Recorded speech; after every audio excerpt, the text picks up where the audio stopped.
Hi there, it's Stereo Man OG, and I'm here at the Buena Park Hilton Hotel to attend and enjoy the Los Angeles and Orange County Audio Society's presentation of Audeze. We're going to have a fun-filled afternoon. Let me take you into the Grand Ballroom where we're getting set up. Here is the guys at the entrance. And here are the listening stations for Audeze Headphones. I remember I think the last one you actually bought a lot. Quite a lot of awesome gear set up for our members, our society members to enjoy.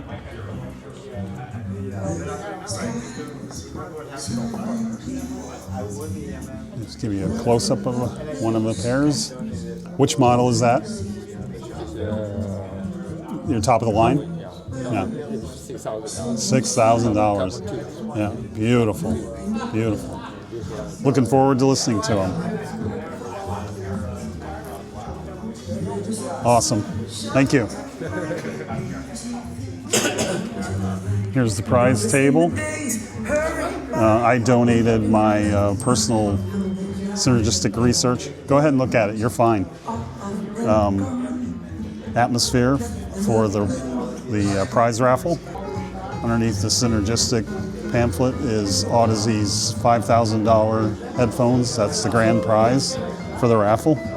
Some other headphones that they're raffling. T-shirts, hats, mugs, some vintage vinyl. Somebody buying the vintage vinyl. Anyway, lots of good stuff. I had the opportunity to speak to Dr. Z about this line array and accompanying dipole subwoofer. I'm going to interview him later this afternoon so you can hear more about his invention. It's really, really sweet sounding, and it sounds great anywhere in this big ballroom that you stand. So looking forward to interaction with Dr. Z, who is the founder of Audeze, and his really cool dipole speaker array. And here's the setup for the entertainment. And just give you a sweep of the rest of the ballroom. We're going to have I'll walk you over there.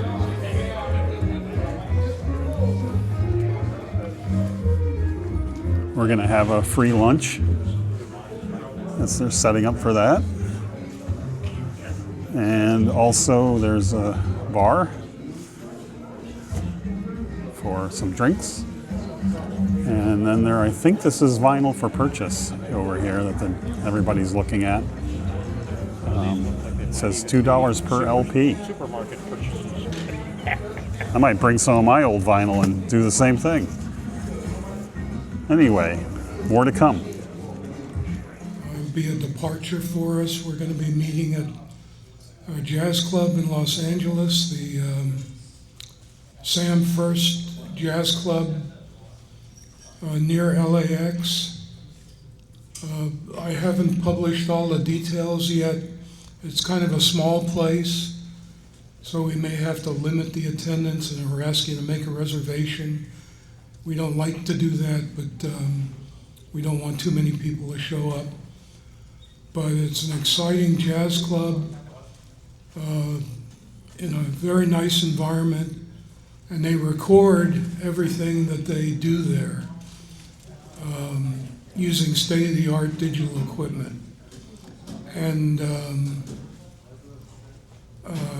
their engineers really know what they're doing. We've sampled some of their records, and they're uniformly excellent. The artists are, some of them are very well known. Others are up-and-coming artists. Sam First Corporation, not sure what they call it. It's actually a Sam, S-A-M, First. Okay, I got it as Sam. And They're actually a 501c3 charitable organization because they support new artists. And they have a jazz show, I think 6 nights a week, 2 shows per night. So what they've invited us in for is to come in early on that Saturday, and they're going to show us around all their equipment and how they do their recordings. We'll get to speak to their engineers. And then the band that'll be there that evening will be doing their sound check. So we'll be able to, we'll be there when they're doing their sound check so you can see what it really sounds like in their room. And the group that's going to be there that night is the Anthony Wilson No Net.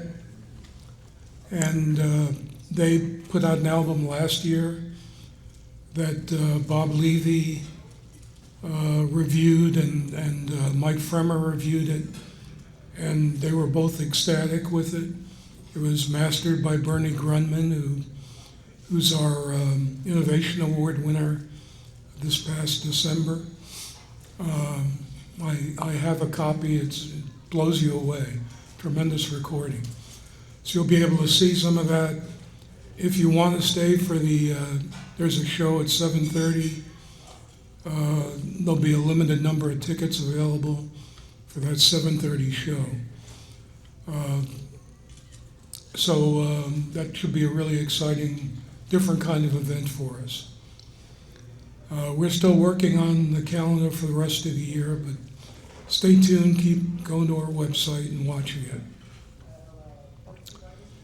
So I think I shouldn't delay any longer. We're here again today with the folks from Audeze. We're very fortunate here in Southern California that we have one of, if not the best, headphone company around, based here in Southern California. And the Audeze folks have always been very generous with their time and showing us their latest gear and letting the society membership sample it here in these meetings. So I'll let you hear about what they're working on these days and what they have that's new. Our raffle today is really spectacular. And there's not that many people here, maybe a few more. Looks like somebody just straggled in. Will come. So please buy your raffle tickets. It helps the society. But you have a pretty good chance of winning something quite good here today. Our lead prize is the new LCD 5 headphone that Dr. C will be talking to you about. And Kurt Youngs has donated a lightly used synergistic audio product that's used for just room augmentation. It's like a $3,000 product. Kurt is here today. He can probably answer some questions for you if you want to know about it. But these things really do work in most rooms. It's hard to get synergistic equipment, and they're very mysterious about it, so I couldn't tell you what it does. But I've witnessed it installed in a number of places, and it can sometimes have an astounding effect on the sound. Audeze has also donated several other headphones. I'll let Dr. C tell you about them. So there's a bunch of those. We have some vinyl LPs and some CDs in the raffle. And then there's a bunch of great swag from Audeze. Some caps and t-shirts and flasks and things like that. So just about everybody should walk away with something if you go ahead and enter the raffle. So if you're ambitious and want one of the big prizes, the more raffle tickets you buy, the better chance you have of winning one of those. but we hope you'll all participate in the raffle today. All right, so I'm going to stop talking and turn it over to our host for the rest of the afternoon. The meeting is supposed to run to 4 o'clock today. 3:15 or 3:30 is when we'll hold the raffle. So you can buy tickets up until then. The tickets are at the front desk. If you want to buy some of the LPs, you can pay for those also at the front desk. Just $2 per LP. Okay, thank you very much. Yes, sir. Quick question, what did the LPs come from? Somebody donated them, or? Yeah, it was a person who passed away, and he had told his wife he wanted them to find a good home rather than just, sort of getting thrown out or discarded. So we're doing the best we can to find people who are appreciative to take them in. Is there more to follow on that in terms of quantity? Other meetings? We may do it again at other meetings. What we don't sell, we'll probably keep for future raffle prizes. So will be some other opportunities, but it would help us to just get somebody to purchase these today and give them a happy home. And this particular collector, he did get a lot of very old recordings, and he bought a lot of used records, but he did take very good care of them. So I don't think I'd probably sampled maybe 100 of them on my system, played parts or all of them, and some of them are a little noisy because they're dusty from being 50, 60 years old. I didn't find any warped records, although I can't guarantee that. Very few scratches and things. He took very good care of his recordings. All right, so let me turn it over now to a great friend of the society, winner of the Innovation Award, Colich.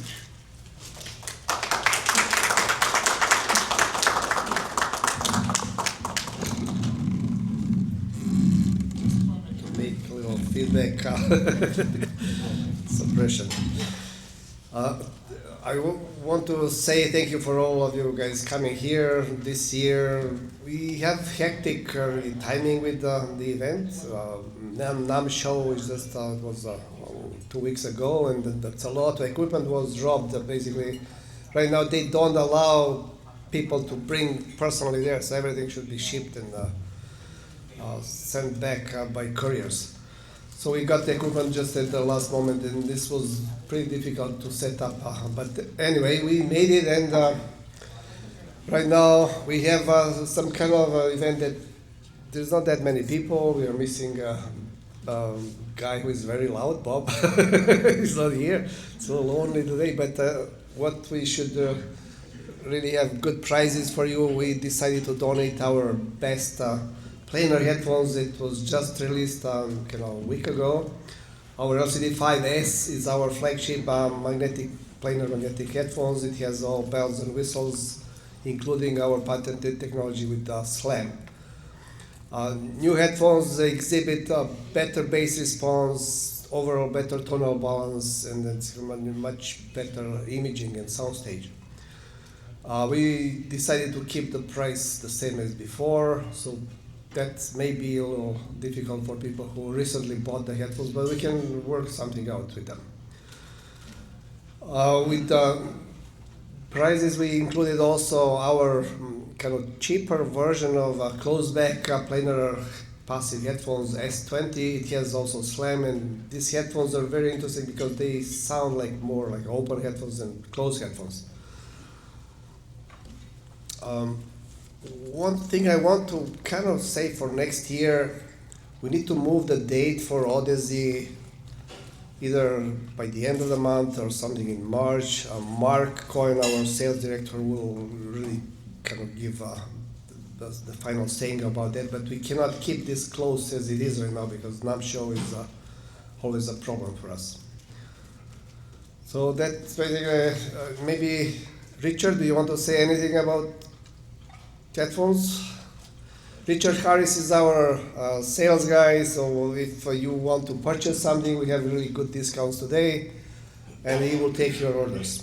But this is only for today and will not be valid for some other days. Richard?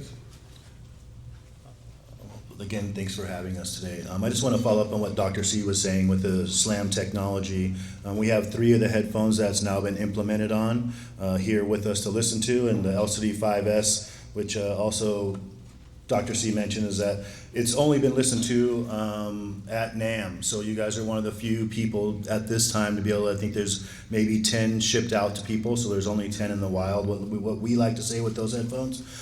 So definitely take the time to listen to them on both the setups that we have back there. If you have any questions about anything, don't hesitate. Might be a little patient because we only have 2 setups, so it might take a little while, let everybody get a little time to listen, but anything that you guys have questions about or need anything, don't hesitate to ask, okay?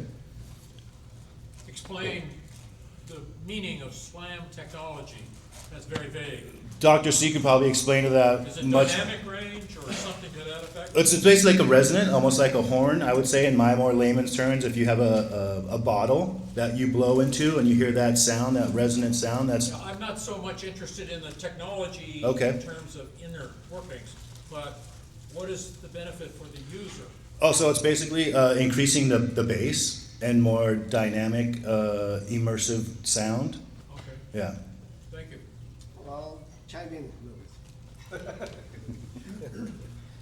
Thank you, Richard. Yeah. Originally, I designed the SLAM system really to help in reliability of diaphragms. We use very thin film in our headphones. It's kind of the thinnest people use. There's nobody else who does the same thing. Our thin film is less than 2 microns thick. And the problem with that is really becomes very fragile. If you say press headphone against the surface air that's trapped inside of the ear, kind of between ear pad and the ear, it will damage the diaphragm. You push it so much, eventually it will burst. So the main reason why we came up with SLAM is really to suppress that problem, so we can have more reliable headphones without really people having to pay too much Reliability, attention. big thing, yeah. But then the biggest benefit of that sonically was we were boosting low end.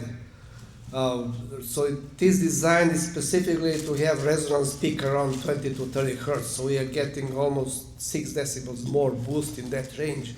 It's pretty much free stuff that we get. And right now tonal balance completely shifted from before that was more lean and kind of dry.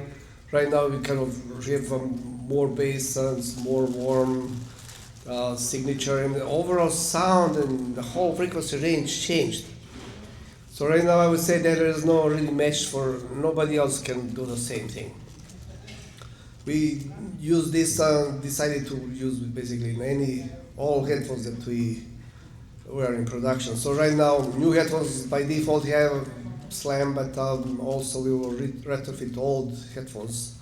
So most of the models will have SLAM. So one by one we'll add an LCD X, for example, LCD 2 or 3s, and whatever we have in the old production line. I cannot talk about details on R&D, but great things are coming. So Does this require a trade-off in frequency response for the highs? Do they fall off? not really, no. So this major influence in frequency response is really on the low end. But once you change the one part of the spectrum, the whole kind of perception of sound changes. So, for example, if you have any kind of source that's full range and you put high pass filter, cut low end, for example, it will sound very different, very harsh, no matter what, because the rest is the same. But once you miss part of the spectrum, tonal balance changes completely. So we don't really have any problem with high frequencies the same as before.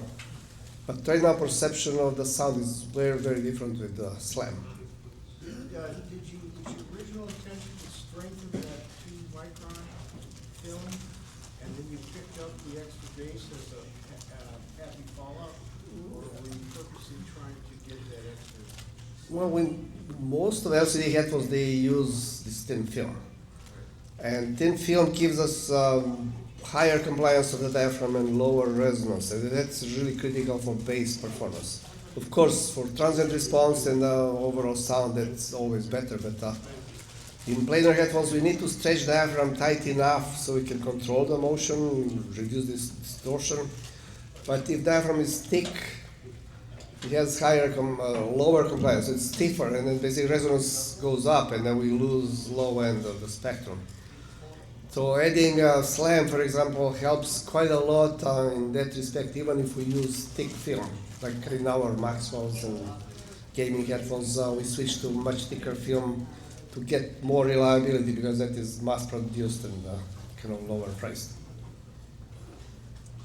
The sensitivity between the 5 and the 5X has gone down. That's not true. So I'll explain. You're talking about voltage sensitivity. We kind of have higher impedance, and that is why it seems like it's less sensitive. But power sensitivity, 1 milliwatt, is the same as before.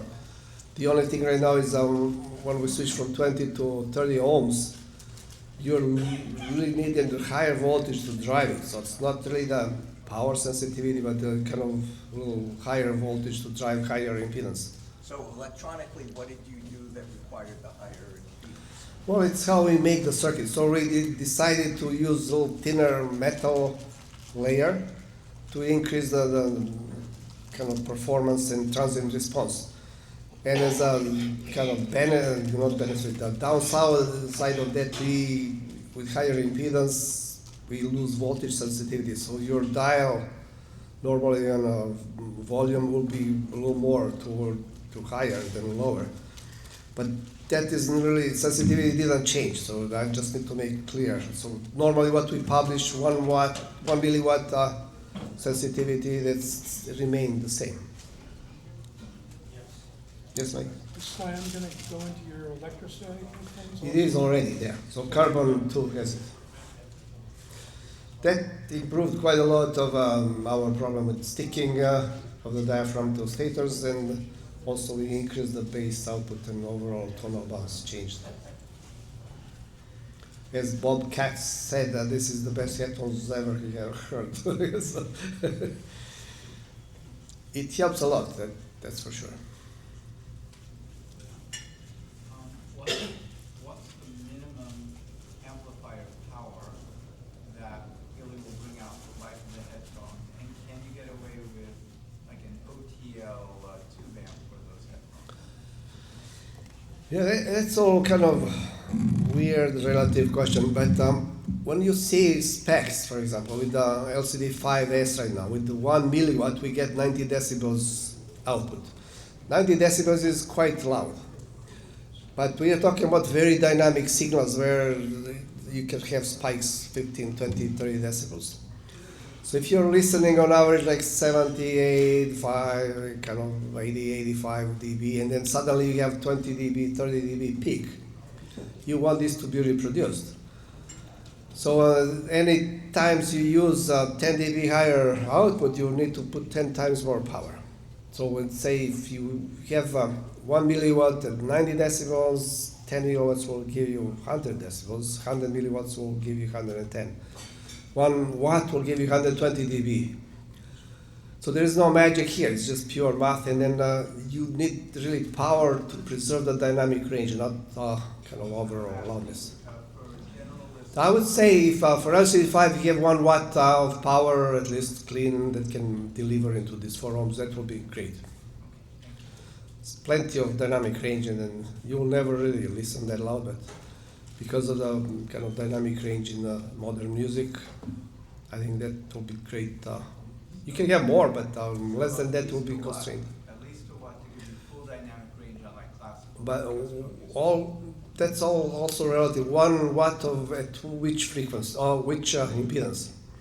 So if you have impedance 30 ohms, it means you make sure that 1 watt is at 30 ohms. You can have 1 watt at 1 ohm or something. That doesn't work in this way. So OTLs maybe don't have enough current for this. So I don't know. That is all I mentioned. You need to have at least 100 milliwatts that can support 30 ohms impedance. That will give you kind of plenty of loudness. 1 watt will be plenty, but even with 100 milliwatts at 30 ohms, you'll be still okay if you don't listen too loud. Yes? I was curious about something. I was reading lots of reviews on your products, and a common critique from reviewers was that the headphones are heavy, but they seem to be getting lighter. But they never say why the headphone was heavy. And I assume you were making decisions when you're designing it, and how to manufacture it, and making compromises. And I just curious, do you remember what decisions you made during the design or the manufacturing process where you Yes. felt it was acceptable that they'd be heavy because you were trying to accomplish this? Well, in the headphone design, there's always compromises. So originally we decided to make higher efficiency headphones, and that trickled down that we needed to use more magnets. More magnets are the main contributors to the weight. And plus we are using solid wood for rings, and other parts of headbands are kind of with good materials, so the weight of the headphones went really high. In our one headphones that we designed, it was pretty, like 650 grams or something. It's pretty heavy. But there is also benefit of having weight, because all kind of resonances or issues that you have when you touch the headphones, or noise from the outside, doesn't really induce in the headphones, so you don't hear it. If you have super light headphones, like 100 grams, a lot of stuff from the outside will be induced in metal parts, or if you touch the cable, touch something, it will really be transferred to the sound. So it has to be some kind of compromise. On the heavier side, it's always better for sound, but of course some people don't like to wear heavy headphones, so that's the downside. So it was to achieve high efficiency and quality of sound? That is true. So the major thing is in headphones is really how much force we have to push the diaphragm. So that's directly proportional to magnetic induction, how strong the magnetic field is inside. And in the planar headphones, we use bar magnets. And of course, that is a kind of open circuit that's not that efficient, so we need to use a lot of magnets. Once we switch to fluxor magnets, we suddenly jumped in efficiency 6 dB compared to older LC2 models. So when you guys go to MX4 or kind of other headphones with fluxor magnets, we had super high efficiencies. Like MX4 is the most efficient headphones in planar world. It's kind of pretty much the most efficient on the market, period. But that becomes really, it's more expensive and it's heavier, of course. Having higher in magnetic induction means that we have more force, and lowering the mass of the diaphragm within film, we have another layer of kind of performance that transient response go higher. So all of these things, when we balance together, it's still better to have a little heavier headphones, but much better sound quality. Thank you. Yes? Can you tell us something about the speakers? Yeah, I heard about it. This is really designed by Dragonfire Acoustics. That's another company I own. And it is made, this is more like a PA system, but it is higher quality. It can pass by kind of hi-fi also. It can be used in hi-fi.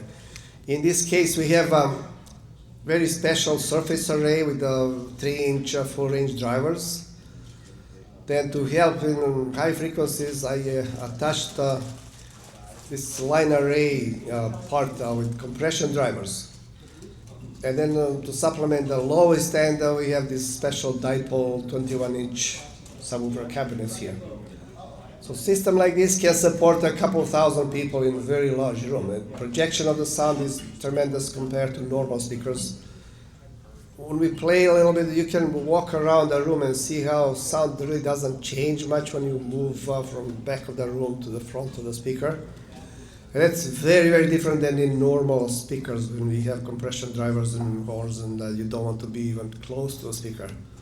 most of the time, because of that performance, they bring them really high. They never really put them close. If they are on a stick, there is a whole bunch of small PA systems, I guess. It's super loud up front, it's all unbearable, so never want to be there. And also, how it really works, I mean, it's very friendly for microphones. You can walk with open mic very close to the speaker, nothing will really happen. No feedback. Well, you can always create it, but in normal cases, it's much lower. I must tell you that I could hear the speakers from the outside hall playing when you played some music. Unfortunately, I must say that it was very discouraging in that there was a booming lower bass quality in this room. Now, did you make any attempt to equalize? Yeah, we did a little bit, but we didn't really have time, so this came at the last moment when you guys were coming. No, this is not an ideal situation. No, Everything's this, reflecting. it's all active and we have EQ, so we can make it to sound as you like, basically. So that will require careful measurements in many different places around the room. Sure. Right now, we didn't have time to set it up correctly. It's Okay. good enough for Yeah. speech and stuff, but of course. In a typical engineered system for a customer, what would you provide?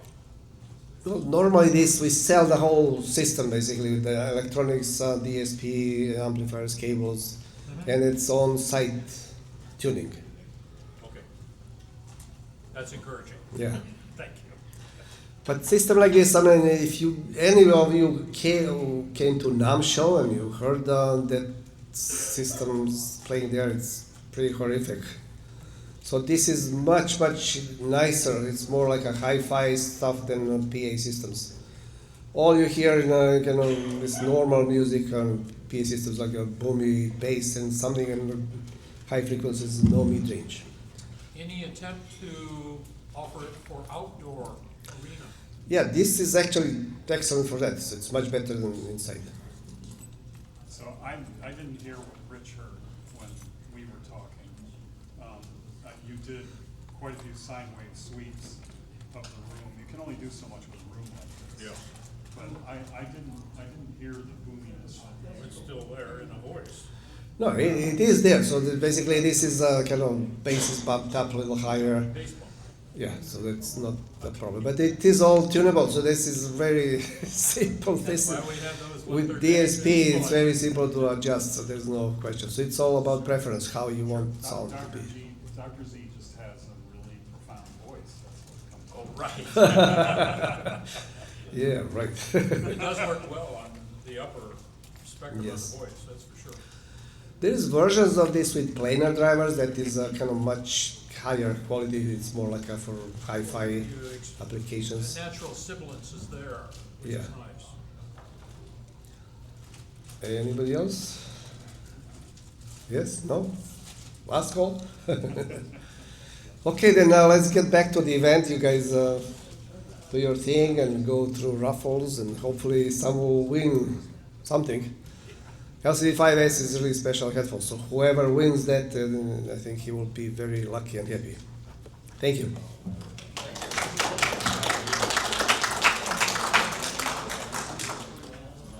Yeah, thank you, Dr. C. That was great. Line up there to listen to the headphones that they have on display. Take a look at the raffle prizes, and then go buy lots of raffle tickets. There's still a lot of food left, so please partake of that. It's paid for, so there's no harm, no point in leaving leftovers.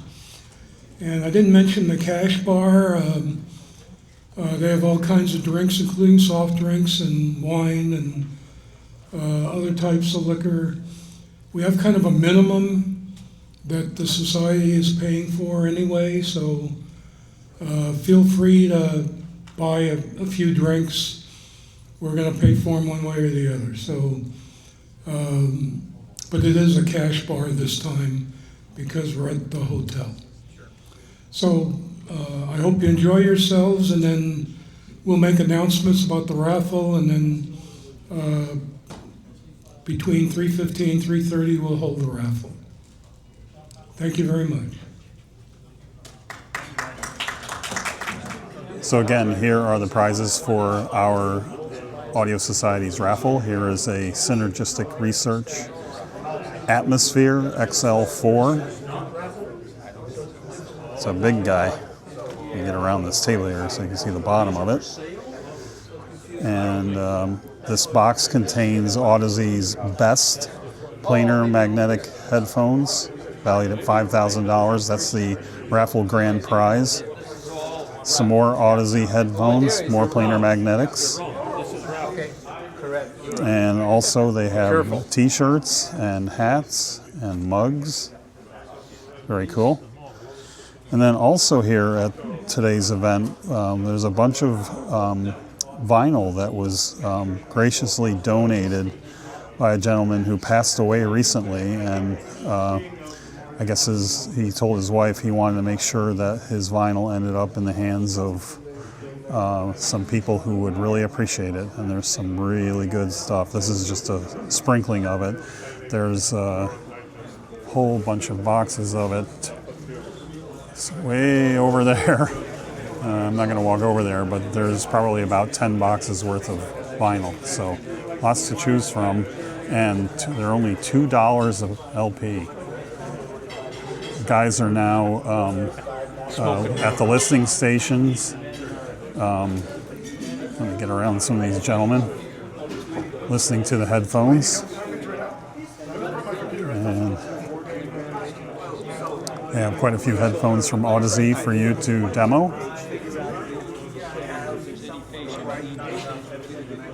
There's a bunch more.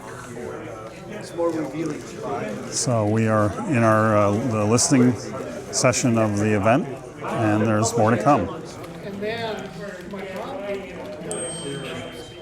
Here is or at least some of the vinyl that was donated by the gentleman who passed away. I've had a conversation or two with some of the people here at the show, and they say that what they were able to purchase and add to their own collections is impressive. Anyway, this is just a small a subset of the 3,000 LPs that the gentleman owned, and they are in incredible shape. So I may take a look at what's left here before it all gets purchased and take some home myself.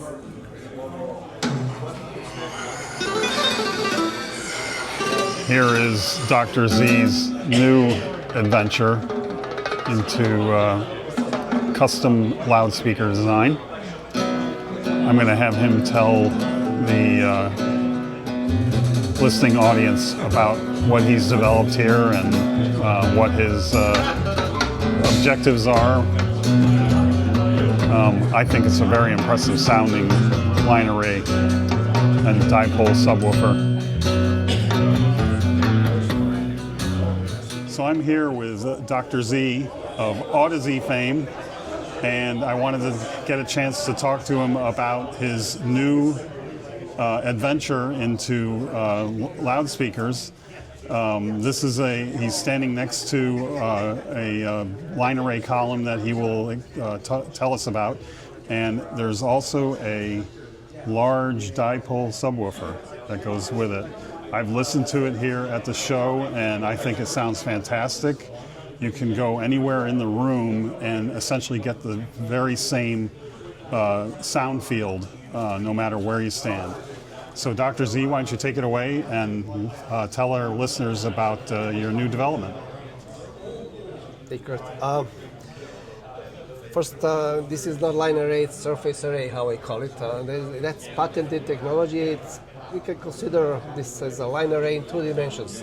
We can control on vertical and horizontal at the same time. So when we build a surface of array with drivers, we basically curve the surface to create proper polar pattern. This array here vertically is flat, so it's very narrow. So we can cover people when they sit or stand, no matter where you are in this range. You hear the same. But horizontally, we have 90 degrees coverage, so we can cover the whole room from the corner. This is patented technology, and it has very special properties that loudness doesn't really diminish when you move away. So you can stand in front of the speaker, or go to the middle of the room, go to the back of the room, pretty much sound the same way, with similar loudness. That allows us really to make really sound as loud as we want to the public, but we don't need to overwhelm people that are close to the speaker. That also brings the power level lower. We don't need to push that much power, so it's very safe for speaker. With the lower power per driver, we have much lower distortion and much better performance.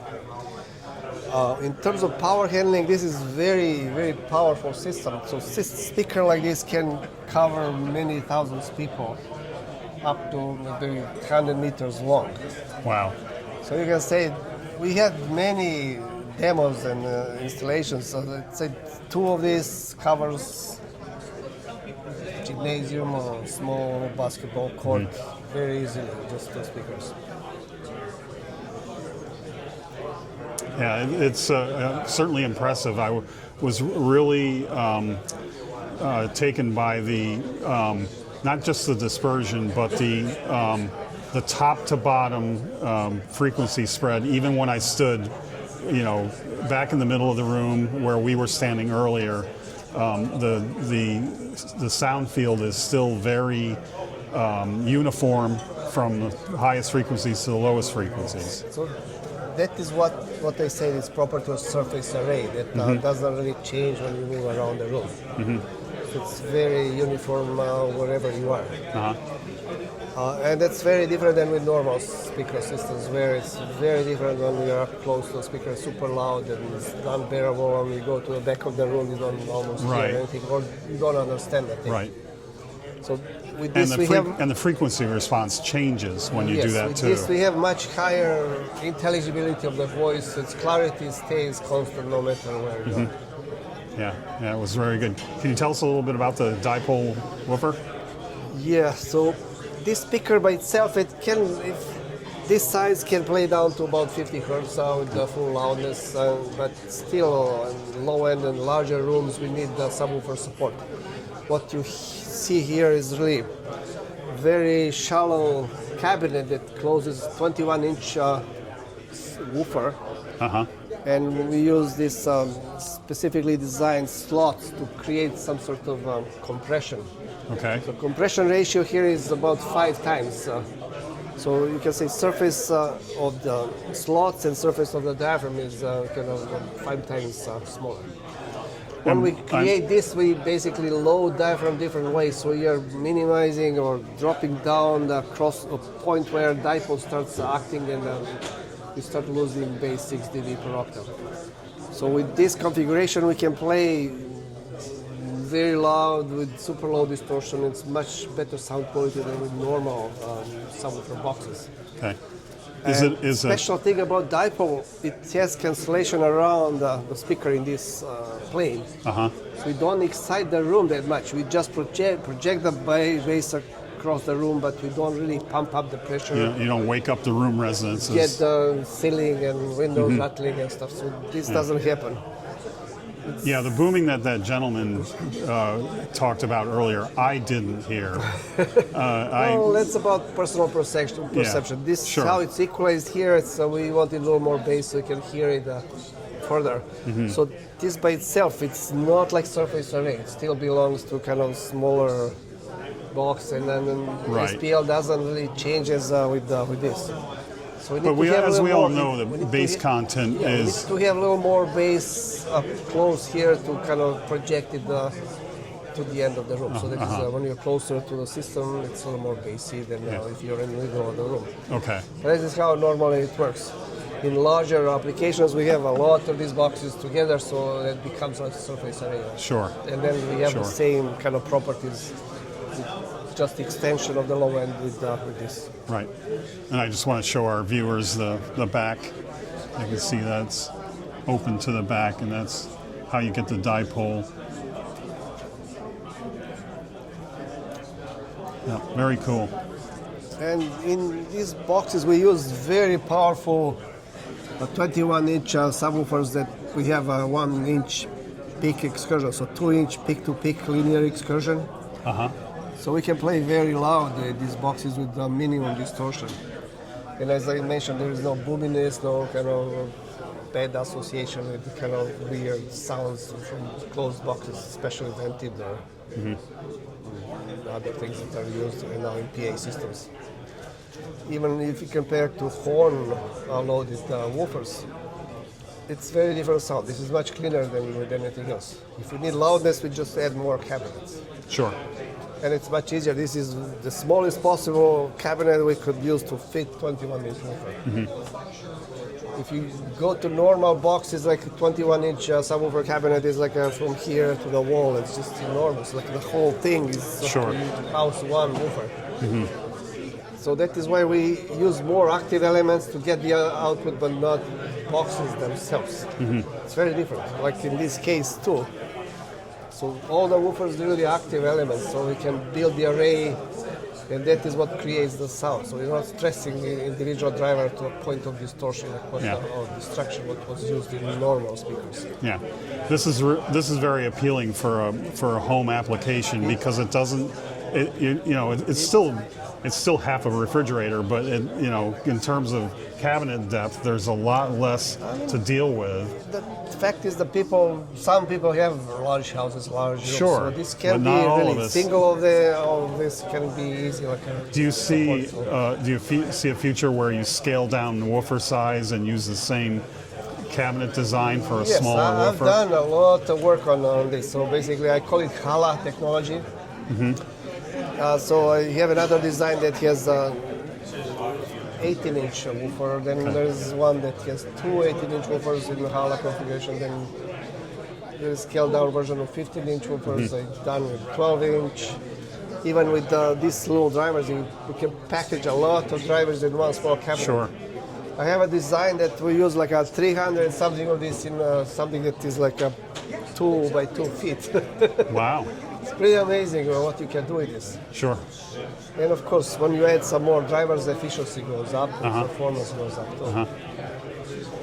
Well, it's very fascinating. I'm looking forward to seeing where you go with this, and if and when there will be something to listen to that would be more of a home application than a concert venue I mean, this sounds fantastic, and I think for that reason, there's a very good case for a home audio application. I mean, larger systems are more for larger venues, more Sure. like PA systems, but this Right. can be scaled down to smaller systems Right. for home audio. Right. I am testing right now something that has like 8 of this with coaxial tweeters I designed for them. It's a pretty amazing system, and it's full range speaker, you don't need the subwoofers. It goes down to 30 something hertz. Wow. Wow. Of course, if you want louder, you just add subwoofer, and you can add some of this or smaller brothers.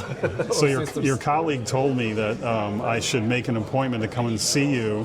Yes, You're we are in Anaheim here. Anaheim, near Anaheim Stadium, right? Yes, so Yeah. close to stadium. Yeah. You are welcome anytime. It's just, I would love to come. Call me and we arrange them. Okay, very good. And here's our president spending his money. He thinks he's going to win those headphones out from under me, but he's not. Lots of our society members are listening to Audeze products intently. Dr. C corrected me. I've been mispronouncing his name. My apologies. I told him I would make a fix in my audio stream.